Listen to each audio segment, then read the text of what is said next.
for joining us again on the HIC Podcast here in Overland Park, Kansas. This is Matthew Hickman, your wellness coordinator with the HIC Agency. In studio today, I'm joined by my co-host, John Hickman. John, how are you? Doing good. How are you, Matt? Living the dream. Thank you. Good. And joining us by phone out of Indianapolis, Indiana, my good friend, co-founder and CEO of On Target Health, Todd Foushee. Todd, how are you doing today, sir? I'm good as well, and good to join you and John, and also to join your audience this morning. Thanks for having me. Well, thank you, sir. Thank you for coming on and joining us. Todd, your background and what you're really focusing on right now with On Target Health is really lifestyle change and overall healthy living. Would that be right? Very much so. I mean, behavioral modifications, lifestyle changes that most of us are challenged with on a daily basis, but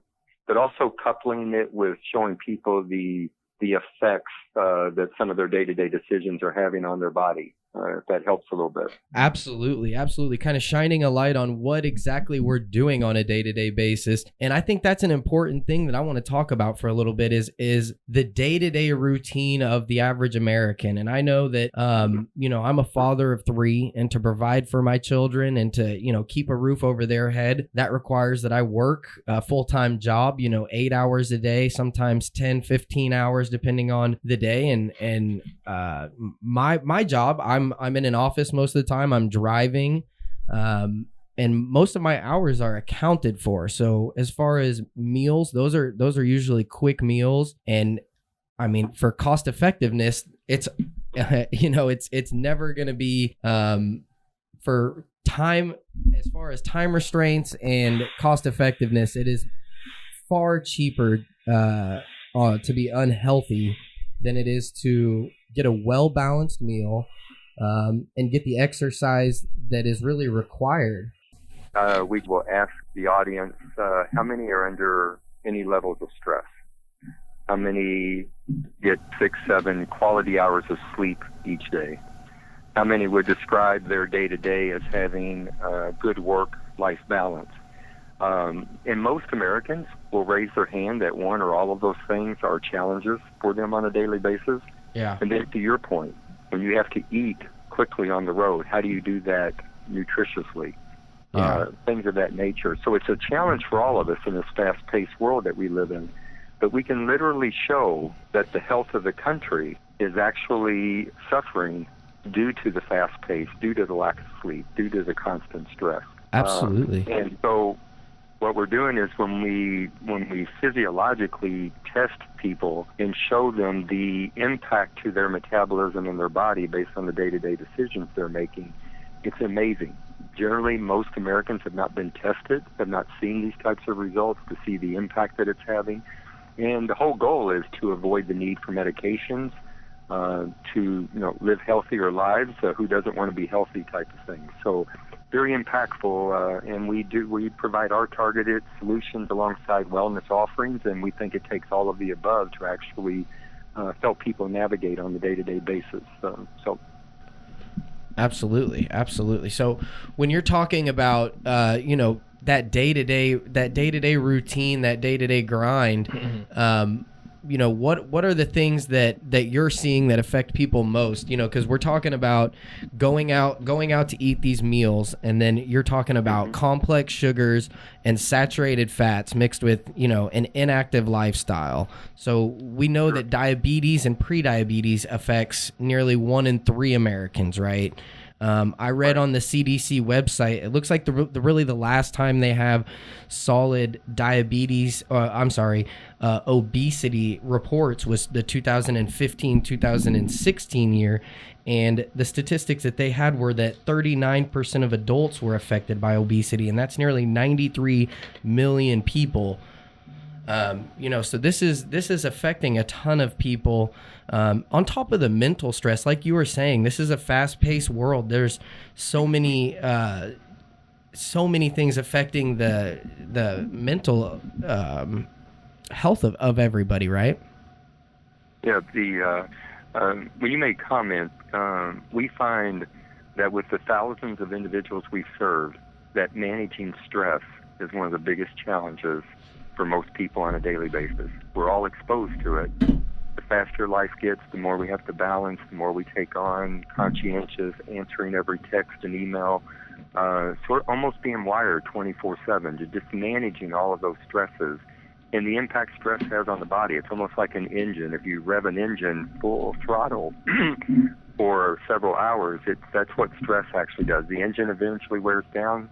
Somebody that's under stress, eventually the body starts to wear down. So now a second good thing that we help people with is that if we ask 99% of Americans how many calories did you consume yesterday, most Americans have no idea. If we ask them how many calories does their specific metabolism need based upon their hormones, medication, stress levels, lack of sleep thereof, anything that's going on specifically, they also don't know the answer to that question. What if you could literally help an individual understand that for their metabolism, what their caloric intake needs are on a daily basis, to where their body doesn't use their muscle to make up for the difference of what they're not feeding it? Or if they're overeating, they might assume they're overeating, but if they are overeating, how to understand what their range needs to be in order to get their bodies to attack fatty tissue. It's just a whole different way of thinking. Traditional weight management programs do not address this. This is literally about science and about each person's metabolism. So if you answer those questions and you help people manage their stress and their sleep and help them understand, good carbs, good fats, bad fats, over time, meet them exactly where they're at, people can forego or improve or reverse prediabetes or diabetes, hypertension, high cholesterol, so on and so forth. Absolutely. And that's one of the things that I love about your program, and I love that you brought up, because to me, wellness is an overall idea. When you're physically or your health, you're unwell, that transfers over into so many areas of your life, as far as your stress, your financial wellness, and then it all kind of starts to add on a snowball effect, and it all kind of seems to come at you. But like you're saying, when you start to reverse that, when you start to really look at the underlying causes of that, it all starts to come off in that same way as well. Once you start taking care of your health in one aspect of your life, it seems easier for that snowball effect to kind of be healthy at the gym, and then start looking at your finances, and then start looking at your medications that you're taking, and start looking at being proactive. And when you start looking at all of the factors like you're talking about, I think that's when you're truly going to have the best effect. Yeah, great points.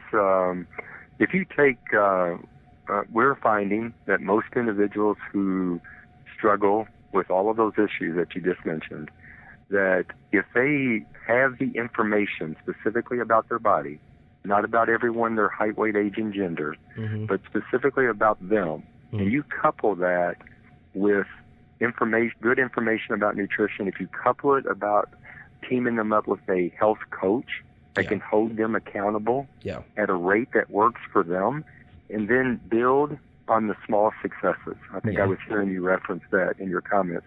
Build upon the small successes. Think about this. We can take a truck driver. You might imagine what the lifestyle of a truck driver is. Yes, sir. Or a custodian, or pick the walk of life, the challenges that may exist there. We can take an individual, measure their body, their metabolism, show them exactly what to do to get their body to attack fatty tissue, right where they're at, even with their poor diet at this point. And the way we do that is, I'll give your audience something to give thought to. Let's take most of us, we try to eat nutritious foods and exercise when we can. You can eat a diet, all of kale, which is one of the most nutritious foods you can eat. If you consume more kale than your metabolism needs on a daily basis, your metabolism will store excess kale, as fatty tissue, just like it did the donut. Right. Now, we're not advocating that people eat donuts. Obviously, we all know the disadvantage of that. Yeah. But the key to that is what if an individual has a very poor diet? If you meet that person where they're at, and even with their poor diet, helps them understand how to consume within a range of calories that's right for their metabolism, they will immediately see their body attacking fatty tissue, not muscle. They won't lose muscle. They won't lose water. They'll lose fat. Then the person begins to navigate the conversation toward the makeup of their calories, because at this point they have realized some small successes. And then you build upon managing their stress, and then techniques to manage that stress. And then 2 weeks later, measure their metabolism again and show them that as you're managing your stress, see how your metabolism is responding. Same thing with sleep. Somebody that's not getting good quality sleep. We work with them on good sleep patterns, habits. They sleep better. They confirm they're sleeping better. We then measure their metabolism again and show them how their metabolism is favorably responding. Wow. All of those issues, lack of nutrition, lack of sleep, stress, for example, all of those, if they go unmanaged, will contribute to more of your scale weight coming from fatty tissue than muscle or water. Right. The whole goal here is to reduce fatty tissue in the body. And we do that, Matt, because inflammation is the result of fatty tissue in the body, and inflammation is what drives so many of the medical issues. So many. Yeah. I mean, inflammation is, and I've done some research. I can't cite any articles off the top of my head, but inflammation, there's a lot of people that suspect it's behind so much more than can be proven right now, I believe. There's so many things that are going on that inflammation, and even we believe stress is behind a lot of that, but along with having that improper balance. And you just kind of covered something in detail that I think is worth going back and talking about. And that's that you're looking at the body composition. You're looking at that specific individual's body, what it's composed of and how it operates. You're not saying, okay, you are in this 10-year age bracket of every man, and this is what you should be, or every woman. And that's typically what stuff has been run off of. When you look at BMI, the body mass index, right? That's typically how people get their idea of obese or healthy, right? And right. that scale is just not as precise as it can be when we talk about body composition. We can really drill down. We can really see what's going on inside that individual and see how to address that case on a specific customized base, right? Thanks for backing up on that, because that's such a key point. For the audience, most of us know the BMI charts, the height weight charts in our doctor's office. Yeah. And BMI is really just an index. It would be where do you, Matt, fall on an index of every other male, your height, weight, age, and gender. Body composition, we believe, is a true metric of health. And what we're finding is all across America, the medical community is not testing for it. And we're asking ourselves why. If you were to go to Johns Hopkins Hospital or Mayo Clinic or Cleveland Clinic or almost any prestigious medical center, they will test a person's body composition. Take a burn patient, for example. Right. A burn patient needs to know how many calories they need in order to sustain their healing process. And then you go to an athletic facility, maybe a professional football facility, pick one, Kansas City Chiefs, Green Bay Packers, and they also test for body composition.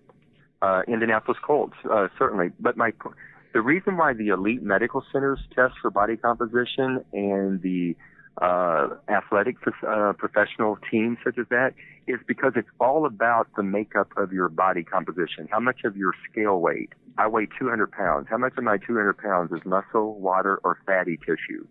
When fatty tissue makes up too high of a percentage of your scale weight, then it drives that inflammation factor again. Yep. So I'm going to give you the other extreme. Okay.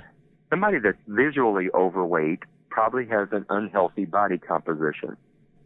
If you take a person that's also thin in stature, they would be perfectly normal, perhaps, on a BMI scale. I'm a 6'4", 200-pound person that would be normal on a BMI table. On body composition, though, just because I'm normal on BMI does not mean my body composition is healthy. Right.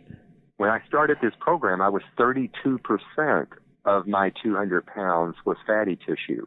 That is a high-risk category for me as a 60-year-old male. So what was important for me is not that my BMI was normal, but to move my body composition to normal. So I had to move from 32% of my scale weight to 23% of my scale weight to move into a healthy range. Right. And as a 60-year-old, I don't take any medications. And there's a lot of 60-year-olds that can't say that. So the point is that body composition, to your point, is how much of your scale weight is water, muscle, or fat. And if you take any of the females on your listening audience, think about, ladies, when you're retaining water through your normal cycle. Think about the changes to your body pre and post pregnancy, pre and post menopause. All of these things that affect, and you're wondering about all of these changes that are going on to your body. When you test your body composition, when you test your metabolism through just those normal cycles for females, you test your stress levels, your hormonal levels, things of that nature, you can identify exactly how to get your body to attack fatty tissue, reduce inflammation, improve health, have a great life with your family, live long and prosperous. I mean, that's the goal. That's what our program's all about. Absolutely. That's really our goal over here as well, is to try and give people the programs, the solutions to get themselves in the best place.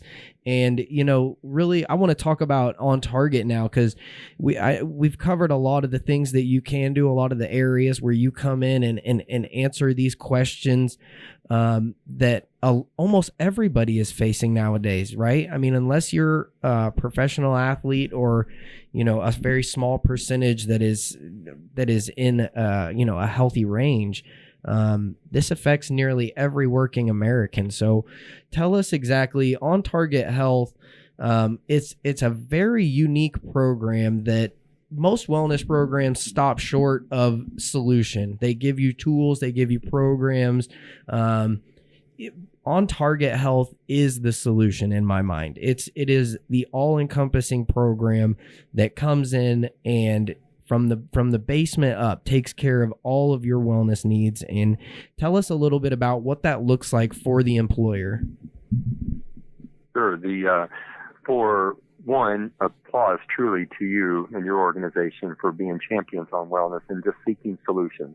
We are not the end-all, be-all. We think we're an important piece to the puzzle. But any employer that adopts the mindset of wellness, any employer that's adopted a wellness platform that is, trying to improve the information available to their employees to improve their health, if you couple that effort, protect that investment with a targeted intervention program that addresses the root cause of almost many of the chronic ailments that are going on across the country, diabetes, prediabetes, hypertension, musculoskeletal issues, acid reflux, sleep apnea, all of these issues, back pain many times, anxiety, depression due to self-esteem, all of these things are so interrelated. And the root cause, once again, we're repeating it, is inflammation. So when we come into an employer organization, through, relationships that you have, for example, in the community, we come into that employer organization, we explain to the decision makers what we do.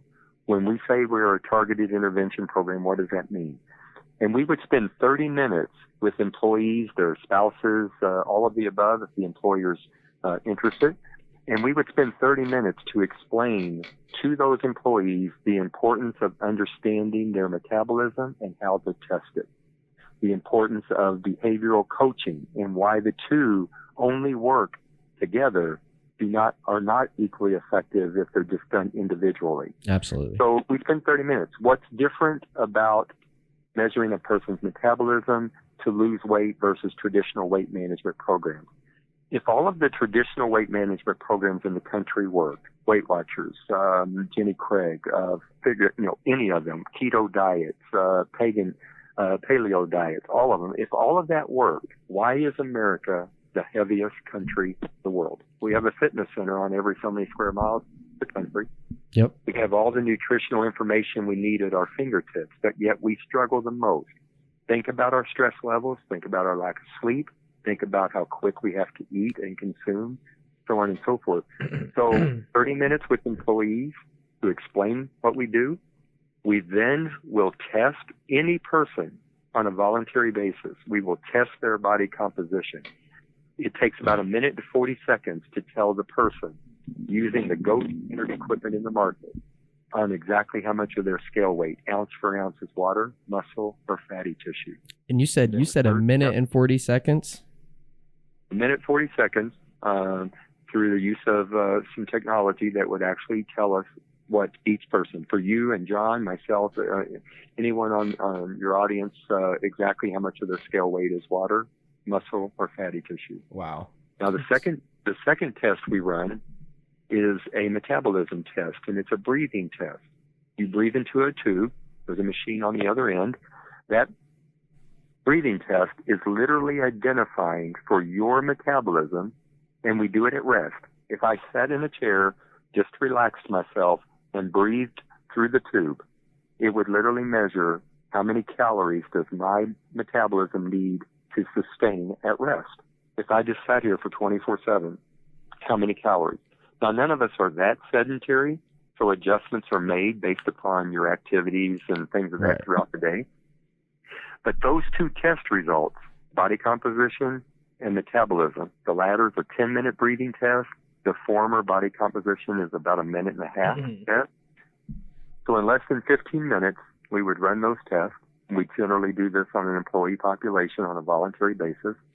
The information that is given to the employee is information that most have never seen. It would literally tell each employee how many fat pounds are on their body, and most importantly, how many fat pounds is healthy for them based on their scale weight. And when they see those numbers, it's pretty sobering. Most haven't seen them. Yeah. So we will take those two test results and be able to tell that individual for their body what their targeted caloric range should be and how many calories is too few for their body. We have to coach most women to consume more and to consume more frequently, which is counterintuitive to what they've ever been told. Interesting. So, Matt, that's how it's introduced to an employer. Yeah. That's how we test the employees. The employees then say to their employer they would have interest in going through the program, and the program is initially a 16-week program where every other week they're meeting with a health coach. Every other week they're having their body composition tested, that as they adopt stress and sleep techniques and nutrition, so on and so forth, we show them how their body's attacking fat. If it's not attacking fat when we retest them, then the algorithms will tell us exactly how to adjust their caloric intake to keep their body going after fatty tissue over the course of the 16 weeks. Okay. And then we do a finger stick where we show the person what their labs were before we intervened and what their labs are every 8 weeks, showing how dramatic the cholesterol levels, the fatty tissue in their blood, their A1Cs, which is your diabetes marker. Right. We can show a person how quickly your labs improve based on the testing and the coaching. Does that help? Absolutely. So that is, I mean, when you're talking about you're going to get your body composition tested, and then you're going to get a report right then and there that's going to tell you exactly where you're at, exactly the healthy range that you should be in. And then from there, if you elect so, you're going to get bi-weekly testing. You're going to get bi-weekly coaching.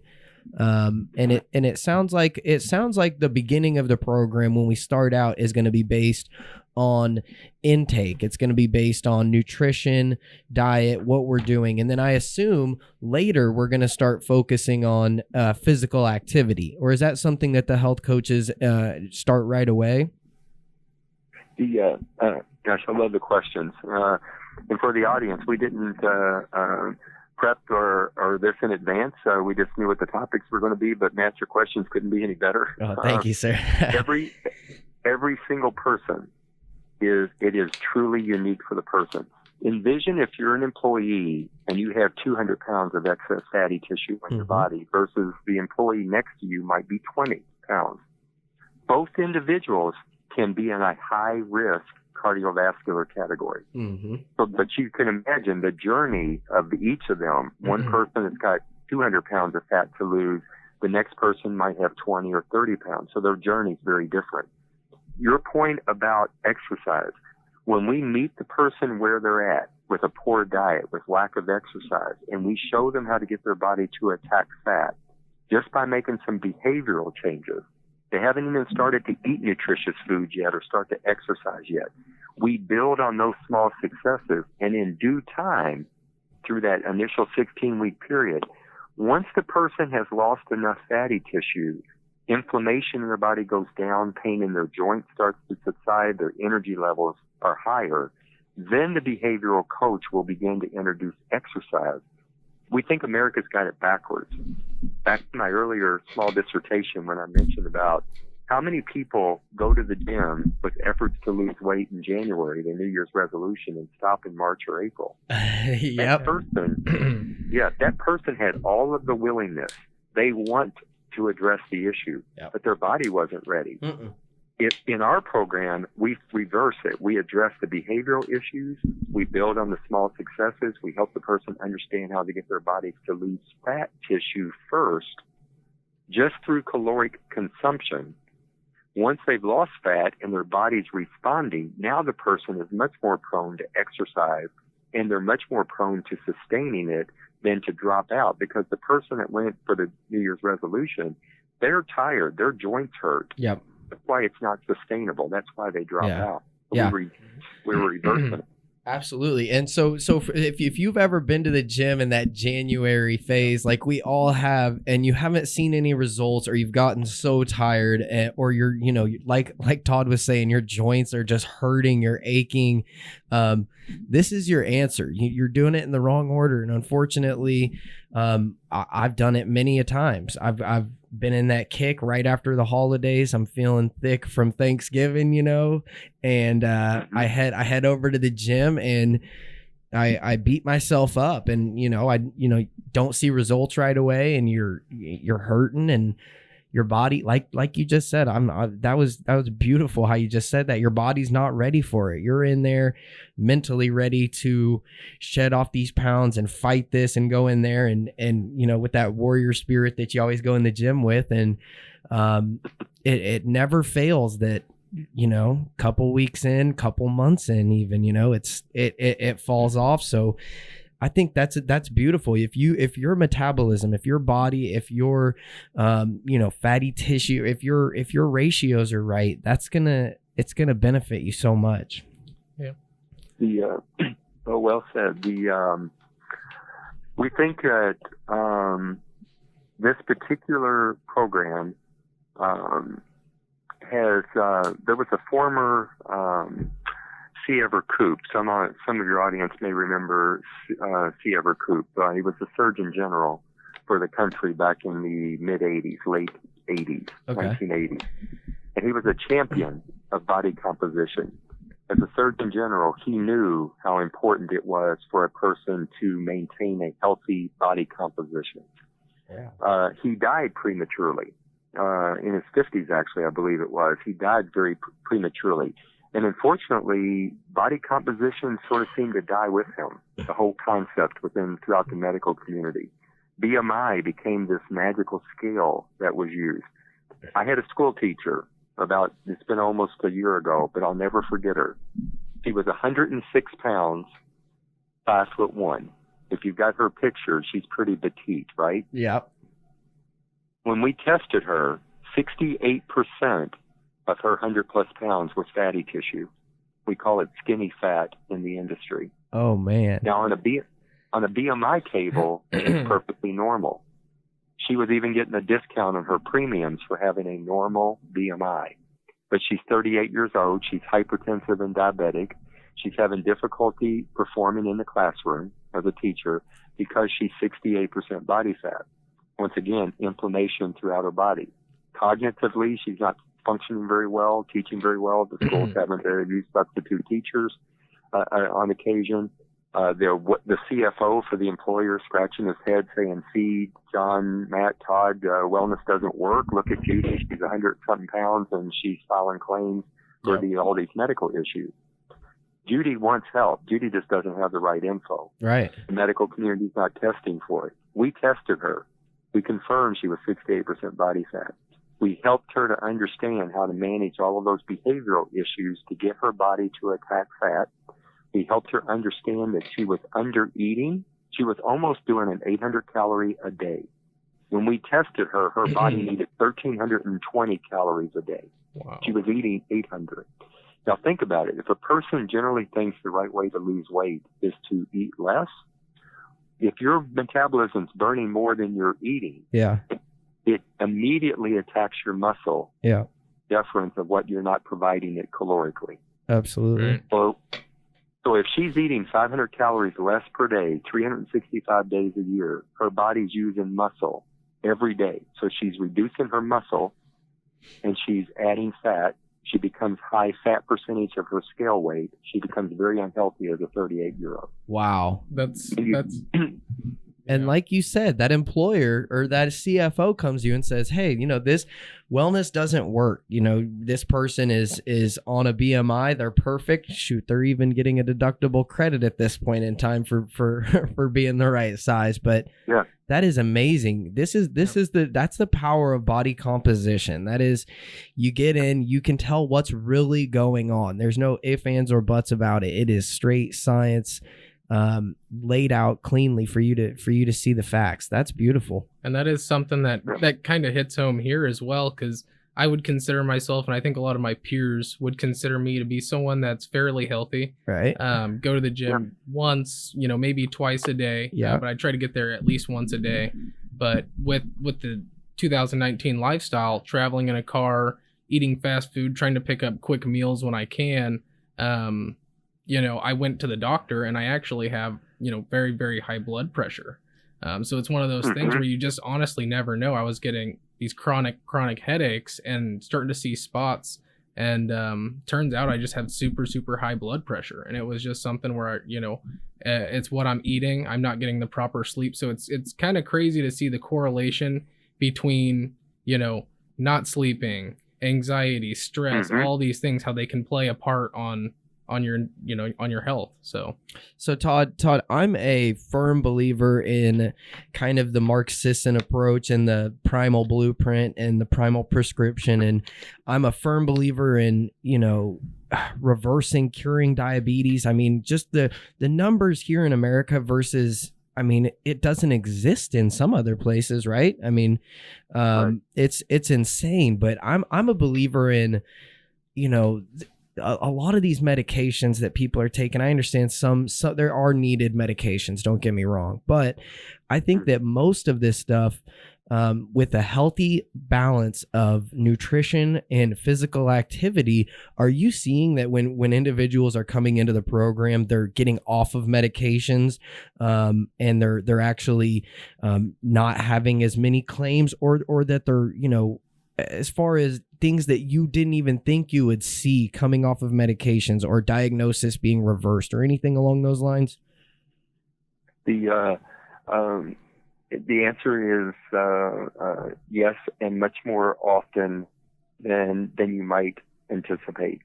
For example, with the program addressing what we believe to be the root cause of most chronic issues, which is too much fatty tissue in the body, what we're seeing is for any persons that are in the program, I made comment earlier where we do a finger stick and a diabetes marker for every participant before we ever intervene in every 8 weeks throughout the program. What we're showing is that at a minimum, 56% of the pre-diabetics across the country are moving to normal, consistent A1Cs. Good. Now, that's huge when you're talking about a country where 1 out of every 3 adults, whether diagnosed or undiagnosed, are pre-diabetic or diabetic. Yep. What if America moved 50, 40%, 30% of those individuals to normal status? What happens to that person if nobody intervenes, if nobody gives them the right information? Many of them continue to progress and become an insulin-dependent diabetic. Yep. Which affects every organ in the body. Cardiovascular disease, strokes, everything that's related, sleep apnea. How many Americans are on CPAP machines today due to inflammation in the body? So to your point, when we work with an employer, we work with the individual in a very HIPAA manner, or the compliant manner. With the employer, we're showing the employer with names removed. Look at what's happening to the labs and the risk profiles of your population. Yeah. Here's how many were diabetic, pre-diabetic, cardiovascular, hypertensive before. Here's how many are improving based on their blood work. Here's how many are moving to normal. Here's how many were on medications that have reduced or eliminated those medications. Here's how many are their medical care needs have changed. The cost of those care has changed. They were using a CPAP machine for sleep apnea, no longer needing that. They were needing physical therapy due to lack of range of motion. I mean, all of the services that we experience on a daily basis, the hospitalization, the absenteeism at work, it is all so objectively measured as a result of the person losing the right type of weight. I haven't made this point, but I want to make it while it's coming to mind for your listeners. It is important to lose weight. I cannot emphasize the importance of what it means to lose the right type of weight. If you starve your body and you lose weight and you're losing muscle as a percent or a good percentage of that weight loss, you can actually be less healthier than you were before you lost the weight. So the emphasis in this program is how to get your body to reduce fat, not muscle, not water, which is very common when the person's doing a starvation diet or doing a diet to restrict the body. Absolutely. Super important point right there. It's important to lose weight, but losing the wrong kind of weight can actually be worse for you. You want to make sure that you're doing it in an actually healthy manner. That's where we're going, right? That's right. You got it. Absolutely. So this brings up an interesting point to me. All of the statistics that you're being able to show the reverse of pre-diabetes back into healthy ranges. Now, that's amazing. Being able to show actual hard data, showing here's where everybody is, here's where they were, here's where they're at now. When we talk about pre-diabetes and diabetes, I know that you know as well as I do, the youth, the problem, and the statistics that we're looking at in diabetes in the youth and pre-diabetes, right? Mm-hmm. So that is a market, and that is an area that we all want to be in. We all want to help better the future of our country, of this world, of the health of our future is something that we're all very, very interested in. And not only our youth, but being able to reach out to everybody around us and offer them this type of solution. So for employers, obviously getting a hold of Todd is the best thing you can do right now for your employees. But what about reaching out and getting this to so many more people? What about, is there an opportunity here for, say, a physical therapist or a small hospital, a large hospital, a critical access hospital, or a rural health clinic, somebody who services their community? Body composition, like you said, has kind of taken the backseat to BMI for reasons that I don't understand, because it's such a better test. It gives you so much better results. And like you said, really what strikes me is that when you're talking about who's using this equipment, you're talking about professional athletics, right? Is this something that, it seems to me like there should be body composition tests done at every facility that you go to. Is that something that, if interested, we can, individuals can get their hands on? Yeah, it is definitely moving that direction. More and more body composition testing, the importance and the testing is becoming much more common in the market. But here's what happens a little bit in American society. We're capitalist at heart, and so there's a lot of body composition equipment in the market that is, in my opinion, better than BMI testing. Okay. But it's not as accurate. So the reason why we use the equipment we use, the reason why the equipment we use is the same that prestigious medical centers use, is that it is the most accurate. Right. Now, why is that? And then there's a second variable, Matt. If I were to test any 5 people that are listening to this podcast, and I were to test them, and they have never been tested before, and I told them that they were 42% body fat, 42% of their 200 pounds is fatty tissue, and for their age and height and gender, so on and so forth, they should be 27%. That's a problem. But if I tell them, if I just give them that information, what would most Americans do if you give them that information? I'm guessing lose the wrong kind of weight. Just go to the gym, probably not change their eating habits too much, and just start attacking it like a wild animal. That's what I would do. And most people would adopt what they have learned today, which is traditional methods of, well, gosh, if I'm too high body fat, I must be eating too much, or if I'm too much body fat, I'm not eating the right foods, or I'm not exercising enough. And all of those things may be true, but that's the crux of our program. What if you assume those things and you start exercising better and you start eating nutritious foods and you still don't lose weight? Now you're further depressed. Yeah. You give up because what you're doing and what you know is not working. Now the battle's twice as hard. Yeah. So the key to what we're doing is we're taking the guessing out. So when we work with medical facilities today, we're approaching hospitals, licensing what we do, licensing the algorithms, the methodology. If you think about the medical community, many times they struggle with weight on a higher percentage basis than the general public. Why would that maybe be the case? Well, think of the long shifts that nurses and doctors work. Yep. Think of how often they skip meals. Yep. In between. Well, why are we surprised that the medical community also struggles with weight? So we are trying to show the medical community through licensing the program the value and the importance. Let them become the face to wellness as well. There's nothing like my doctor telling me to lose weight and exercise more when my own doctor's overweight, right? Isn't that always a good one? No, and it obviously doesn't help. So you asked a great question earlier. If we test people's body composition, but we don't provide them metabolic testing, if we don't help them address the behavioral issues, any one of these components delivered individually will not get the results that the person desires. It's the combination of all of those services, body composition, metabolic testing, behavioral coaching. It's the combination of the method that drives the results. And there's a fourth piece that I haven't mentioned, and that's assessing a person's readiness to change. We find about 45% of the Midwest, upper Midwest plain states that the population is ready to change, meaning the person's not just contemplating doing something about their weight, they're ready to do something.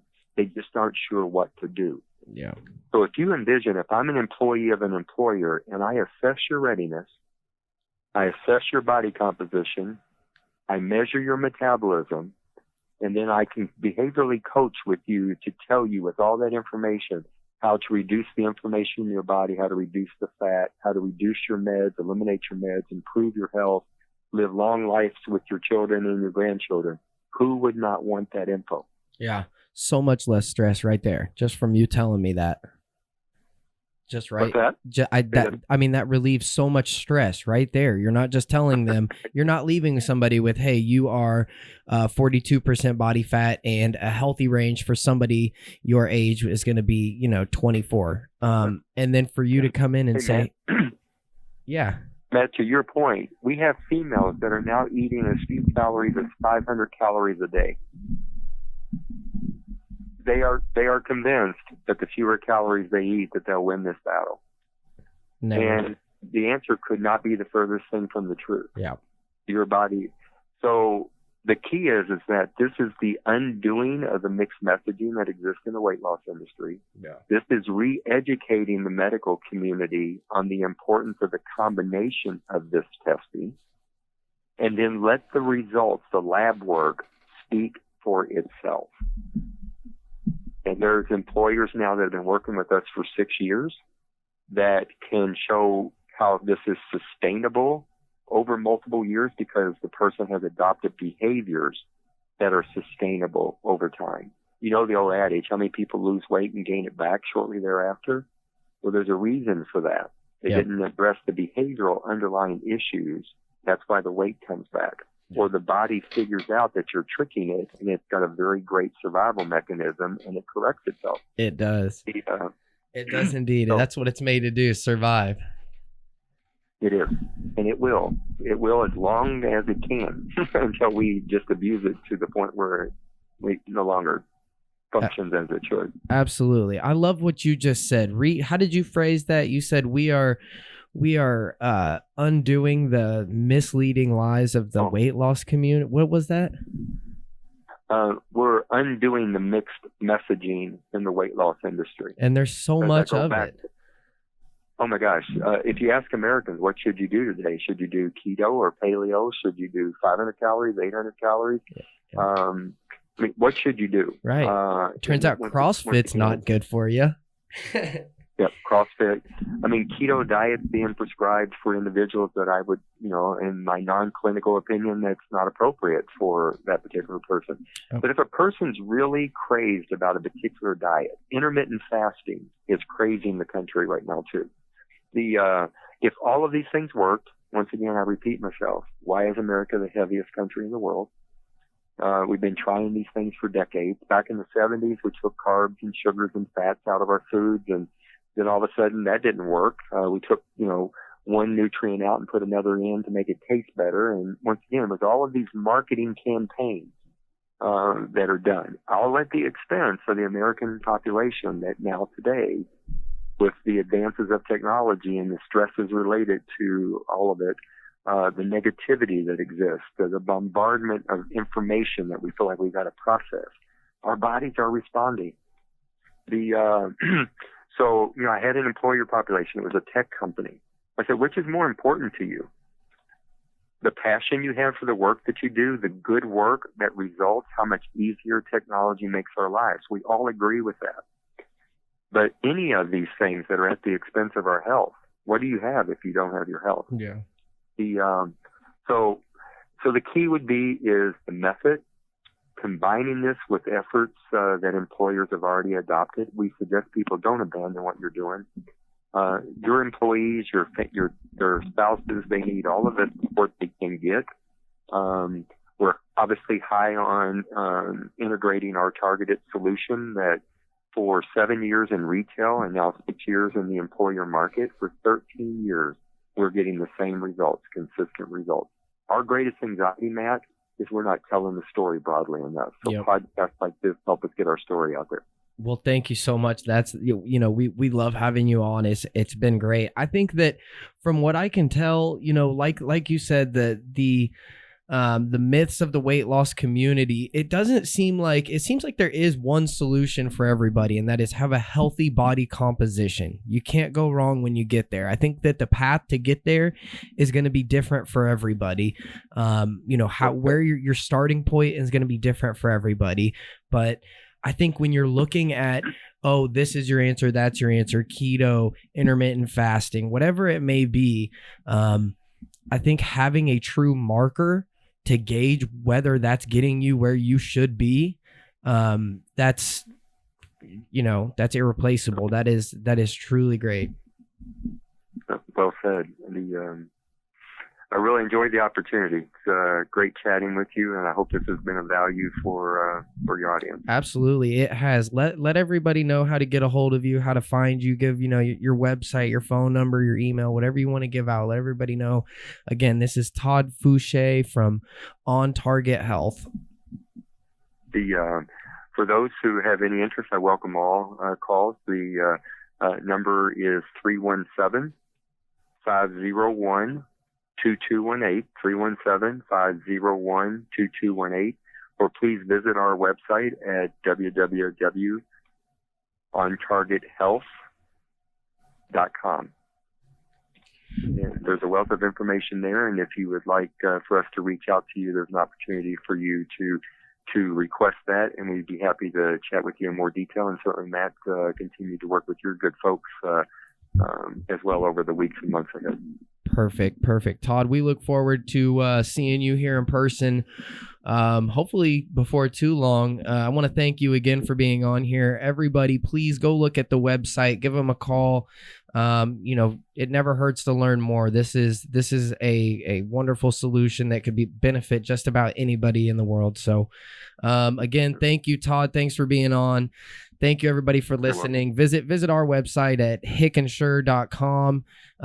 Thank you. And until next time, you guys stay healthy. All right. All right. Thank you. Have a great day. Thank you, Todd. You have a good one too.